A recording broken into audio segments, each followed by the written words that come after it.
Hi friends, ఓం సాయిరామ్. బాబాగారి ఆశీస్సులు అందరిపైన ఉండాలని మనస్ఫూర్తిగా కోరుకుంటున్న అందరూ కూడా సుఖంగా, సంతోషంగా, ఆరోగ్యంగా ఉండాలని, ఆ బాబాగారి ఆశీస్సులు అందరిపైన ఉండాలని మనస్ఫూర్తిగా కోరుకుంటున్నాను. ఇక ఈరోజు వీడియోలో బాబాగారు ఒక మంచి సందేశాన్ని అయితే మన ముందుకు తీసుకొచ్చారండి. ఇక బాబాగారు ఏం సందేశం తీసుకొచ్చారో చూద్దామండి. ఇక బాబాగారు ఏం చెప్తున్నారంటే, తల్లి, ఇది మళ్ళీ మళ్ళీ రాని అదృష్టం. నువ్వు తాకే ఈ డబ్బు నీకున్న అతిపెద్ద సమస్య నుండి దూరం చేస్తుంది. ఒక్కసారి నేను చెప్పినట్టుగా నా మీద నమ్మకంతో ఇక్కడున్న డబ్బుని అందుకోమ్మా అని చెప్పి బాబాగారు మనందరి కోసం ఒక చక్కటి సందేశాన్ని అందిస్తున్నారండి. ఈరోజు బాబాగారు అందిస్తున్న ఈ సందేశం మన జీవితంలో ఉన్న సమస్యలు ఉన్న పలంగా తీరిపోవాలి అంటే బాబాగారు ఏం చెప్పబోతున్నారో ఈ వీడియోలో పూర్తిగా తెలుసుకుందాం. తల్లి, నీకున్న సమస్యలు తీరిపోలేదు అని చెప్పి ఎంతో మదన పడుతున్నావు. నీకున్న బాధలు తట్టుకోలేక ప్రతి క్షణం కూడా మదన పడుతున్నావు. తల్లి, ఇక నీ జీవితంలో ఎనలేని మార్పుని చూడబోతున్నావు. అన్నీ నీ జీవితంలో సంతోషాలే కనిపిస్తాయి. ఆనందంతో బ్రతుకుతావు. ఉన్న పలంగా నీ జీవితంలో ఉన్న సమస్యలన్నీ పోయి సంతోషంగా బ్రతకాలి అంటే ఈ సాయి చెప్పే మాటలు పూర్తిగా గ్రహించు. అప్పుడు నీ జీవితం మారుతుంది. నీ లోకంలో అనేక మంది యోగులున్నారు. మన గురువు అసలైన తండ్రి అని గుర్తుపెట్టుకో. ఇప్పుడు ఇతరులు అనేక స్వబోధాలు చేయవచ్చు, కానీ మన గురువు యొక్క పలుకులను మరవకూడదు తల్లి. ఎందుకంటే నువ్వు నన్నే నమ్ముకున్నావు. భక్తి విశ్వాసములతో నా వద్దకు వచ్చిన వారిని ఎవరిని కూడాను ఎన్నడూ దూరం చేసుకోను. ఇదే నా వాగ్దానం. పిలిస్తే పలుకుతాను, తలిస్తే దర్శనమే ఇస్తాను.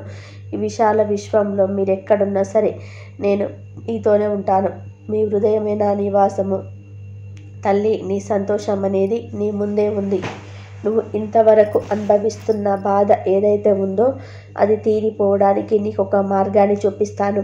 కానీ నేను చూపించే మార్గం చూసి ఇది సరైనదా కాదా అని చెప్పి ఆలోచనలో పడుతున్నావు.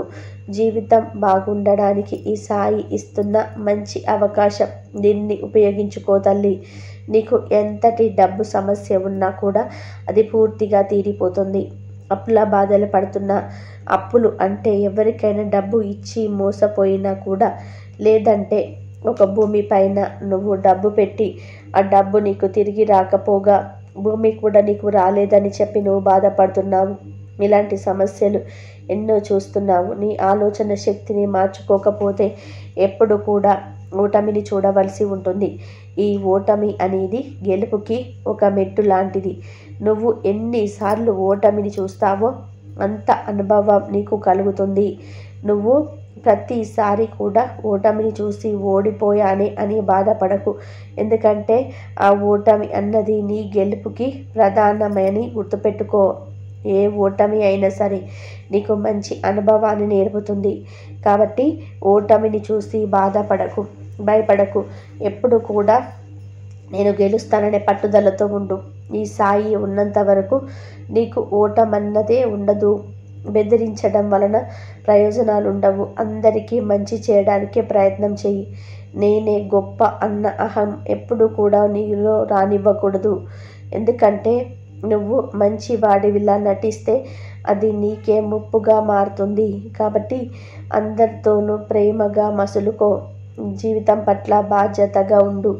ఏం కోరిక కోసం నువ్వు తపన పడుతున్నావు? డబ్బు సమస్య నీకు తీరిపోవాలి అంటే ముందు నువ్వు చేయాల్సింది ఆ సమస్య నుండి బయటపడడానికి మార్గం వెతుక్కోవాలి. నేను ఏ పని చేస్తే ఆ పనిలో నాకు సక్సెస్ అనేది దొరుకుతుంది అన్నది నువ్వు ఆలోచించాలి. ముందు ఆ డబ్బు సమస్య ఎలా పోగొట్టుకోవాలి? డబ్బు సంపాదించాలంటే నాకు ఏదైనా మార్గం కావాలి. ఆ మార్గం నేను ఏ విధంగా ఎంచుకోవాలి అన్నది నువ్వు 1కి 4 సార్లు ఒక అంచనా వేసుకో. నీ చుట్టూ ఎవరైనా సరే నీ మనసుకి నా ఆత్మీయులు అని అనిపిస్తే అలాంటి వారితో నీ బాధ్యత అంతా చెప్పుకో. నీ బరువుని కాస్త తగ్గించుకో. వారు నీ ఆత్మీయులు కాబట్టి నీకు మంచి చేయాలని చూస్తారు.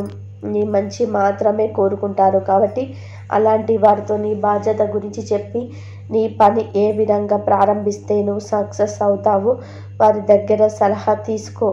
అలాంటప్పుడు ఈ సలహా ఇస్తున్నది సాక్షాత్తు నా సాయినే అని నువ్వు గుర్తుపెట్టుకోవాలి. కాబట్టి నువ్వు అలా, ఎందుకంటే అందరిలోనూ నేనుంటాను. ఎవరైతే నన్ను మరిచిపోకుండా ప్రతి క్షణం నా ధ్యానంలో ఉంటారో, నా నామ చింతనలో ఉంటారో, అలాంటి వారితో నేను ఎప్పటికీ కూడా కొలువై ఉంటాను. నువ్వు ఎల్లవేళలా అలాంటి వారితోటే నిత్యం నీ ప్రశ్నలు వేసుకో. అలాంటి వారు ఆత్మీయులుగా ఉండడం నీ అదృష్టంగా భావించు. ఒకవేళ నీ జీవితంలో ఎప్పుడైనా సరే నువ్వు తప్పటడుగు వేస్తే, ఆత్మీయులు అంటే నీకు నీ మనసుకు నచ్చిన వాళ్ళు ఎవరైతే ఉంటారో వారు నీకు సరైన మార్గాన్ని చూపిస్తారు. ఆ సరైన మార్గం చూపించేటప్పుడు నీకు సాక్షాత్తు నాకు సాయినే ఈ మార్గాన్ని చూపిస్తున్నాడేమో అని నీకు భావన కలుగుతుంది. కాబట్టి తల్లి, ప్రతి జీవిలోనూ నన్ను చూడు. నువ్వు నిత్యం మంచితనాన్ని అంటిపెట్టుకొని శ్రద్ధ, సబూరితో, సహనంతో, ఓర్పుతో అన్న మాటలు పట్టించుకోకుండా నిత్యం నువ్వు నా ధ్యానంలో ఉన్నట్లయితే నీకు ఎలాంటి హాని కలగదు. నీ చుట్టూ ఉన్న వాళ్ళలో నిష్కారణంగా నీ వెనకాల మాట్లాడినా కూడా ఆ మాటల గురించి నువ్వు అస్సలు ఆలోచించకు. ఎందుకంటే ఆ మాటలన్నీ కూడా నీకే అని నువ్వెందుకు అనుకుంటున్నావు? అవన్నీ కూడా పక్కకు పారదోలే. ఎందుకంటే ఆ మాటలు తిరిగి వారికే చెందుతాయి. కాబట్టి ఆ మాటల గురించి ఎప్పుడు కూడా నువ్వు పట్టించుకోవద్దు. నీ సాయి ఉన్నంత వరకు రక్షణ కవచంగా నీ పక్కనే నిలబడి ఉంటాడు. తల్లి, ఏదైనా సరే నీ బ్రతుకు నువ్వు బతకడానికి స్వతంత్రంగా ఏ చిన్న పని చేసినా కూడా అందులో నీకు ఎలాంటి దోషము ఉండదు. ఎవరు ఏమనుకున్నా కూడా పట్టించుకోవద్దు. నీ వ్యక్తిగతంగా నువ్వు నీ స్వతహాగా వ్యాపారం చేసుకోవాలన్నా కూడా ఎవరిని సలహా తీసుకోవద్దు. ఎప్పుడైతే నీ మనసుకి ఇలాంటి వారితో చెప్పుకుంటే నా బాధ తీరుతుంది అనిపిస్తుందో అలాంటి వారి దగ్గర సలహా తప్పకుండా తీసుకో. వారు మంచి సలహాలు నీకు అందిస్తారు. వ్యాపారంలో మంచి లాభాలు రావాలి అంటే సరైన నిర్ణయాలు వాళ్ళైతే నీకు నేర్పుతారు. కాబట్టి అలాంటి వారితో స్నేహం చేయి. మంచిగా ఉండు. అందరితోనూ కలిసి ఉండేలా ప్రవర్తించు. ఎవరు ఏమనుకున్నా పట్టించుకోవద్దు. నీ శత్రువు నీ ముందు నిలబడినా కూడా నవ్వుతూ పలకరించడానికి ప్రయత్నం చేయి. తల్లి, ఎప్పుడు కూడా డబ్బు సమస్యతో నీ ఇంట్లో గొడవలు వస్తున్నాయి. ఆ డబ్బు గనక నీతో ఉంటే ఈ సమస్య రాదు కదా అని నువ్వు ఎంతగానో బాధపడుతున్నావు. ఆ డబ్బు కోసం ఎన్నో విధాలుగా ప్రయత్నం చేస్తున్నావు. ఒక చిన్న ఉద్యోగం వచ్చినా చాలు, నేను ఆర్థికంగా బలపడగలను, అంత శక్తి నాలో ఉంది బాబా అని ప్రతిసారి నువ్వు నాతో అడుగుతున్నావు. నీకు డబ్బు సమస్య పోవాలి అంటే నువ్వు ఒక చిన్న పని చేయి తల్లి. నీ జీవితంలో అత్యున్నత స్థాయికి నువ్వు వెళ్ళాలి అన్నా, డబ్బు కొరత లేకుండా నీ జీవితంలో చక్కగా సంతోషంగా నీ పిల్లలతోటి ఆనందంగా ఉండాలి అంటే నేను ఒక చిన్న పరిహారాన్ని చెప్తాను. అప్పుడు నీకు ఇలాంటి లోటు లేకుండా డబ్బు సమస్య పూర్తిగా తగ్గుముఖం పడుతుంది. నువ్వే నీలో మార్పుని చూస్తావు. ఆ మార్పుని చూసి అతి తొందరలో నువ్వు నా దగ్గరికి వచ్చి, చాలా సంతోషం బాబా, నేను జీవితంలో ఎదుగుతున్నాను, ఇదంతా నీ చనువు వల్లనే అని బాబా దగ్గరికి వచ్చి ఆ మాటలు నాతో అంటూ మురిసిపోతావు తల్లి. ఇక నిశ్చింతగా ఉండు. డబ్బు కొరత లేకుండా నీకు ఒక చిన్న పరిహారాన్ని చెబుతాను. జాగ్రత్త, దాన్ని విని ఆచరించు. ఇక జీవితంలో ఎన్నటికీ కూడా డబ్బు కొరత లేకుండా చేస్తాను తల్లి. ప్రతిరోజు ఉదయం లేవగానే అంటే తెల్లవారుజామున లేవాలి. నువ్వు ఏదైనా సరే విజయం సాధించాలి, జీవితమే ఉన్నత స్థాయిలో నేను ఉండాలి అంటే ఉదయం తెల్లవారుజామున నువ్వు లేవాలి. అప్పుడు లేస్తేనే నీ పనులన్నీ కూడా సక్సెస్ అవుతాయి. తెల్లవారుతూనే లేవాలి. సూర్యోదయం అవ్వక ముందే లేవాలి. లేచిన తర్వాత కొన్ని వ్యాయామాలు చెయ్యి. నీ ఆరోగ్యం మెరుగుపడాలి అన్నా, నువ్వు నీ జీవితంలో ఉన్నత స్థాయిలో ఉండాలి అన్నా ఇవన్నీ కూడా చేయక తప్పదు.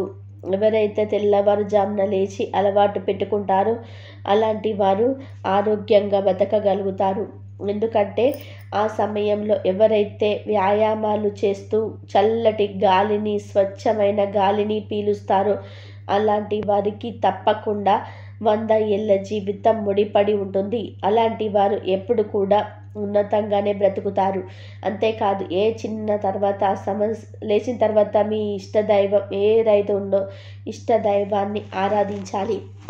ఆ భగవంతుడి చింతనలో ఉండాలి.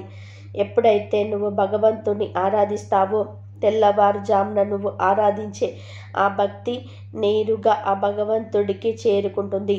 నీకు ఉన్న సమస్యలన్నీ కూడా నువ్వు విన్నవించుకోగలిగితే అవి వెంటనే తీరడానికి మార్గాలు ఏర్పడుతుంది. అంతేకాదు తెల్లవారుజామున నువ్వు చేసే ఏ ప్రయత్నమైనా సరే అది వెంటనే నీకు సక్సెస్ని ఇస్తుంది. ఆ సమయంలో దైవానికి ఉన్న శక్తి చాలా గొప్పది. కాబట్టి నువ్వు ఏ కోరికతో అయితే ఈ చిన్న ప్రయత్నాన్ని నువ్వు చేస్తున్నావో నీకు సత్ఫలితాలు వెంటనే దక్కుతాయి. నీ తల్లిదండ్రుల మాటలు ఎప్పుడు కూడా వింటూనే ఉండాలి.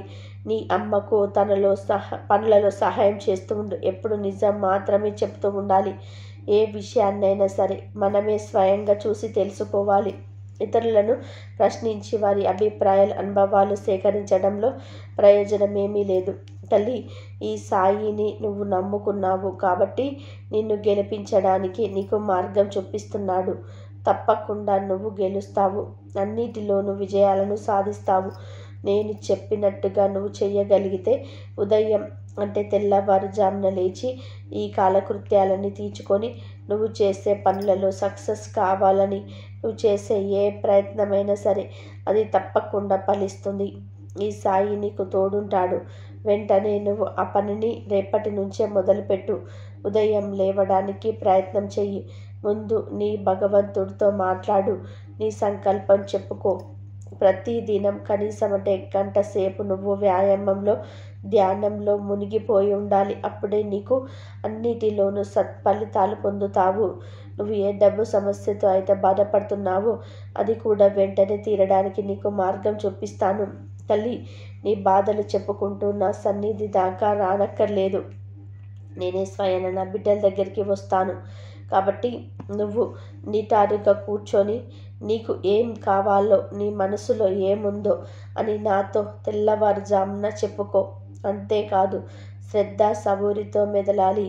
సాయి సత్యాన్ని అంటి పెట్టుకొని ఉండాలి. అప్పుడే నువ్వు అన్నిటిలోని విజయాలను సాధిస్తావు. మరి ఈరోజు బాబా గారు అందించిన ఇంత గొప్ప సందేశాన్ని ఎవ్వరు కూడా మిస్ చేసుకోకుండా ప్రతి ఒక్కరికి ఈ సందేశాన్ని అందేలాగా షేర్ చేయండి, లైక్ చేయండి. మరొక మంచి వీడియోతోటి మళ్ళీ కలుసుకుందాం. అంతవరకు సెలవు. సర్వే జరి.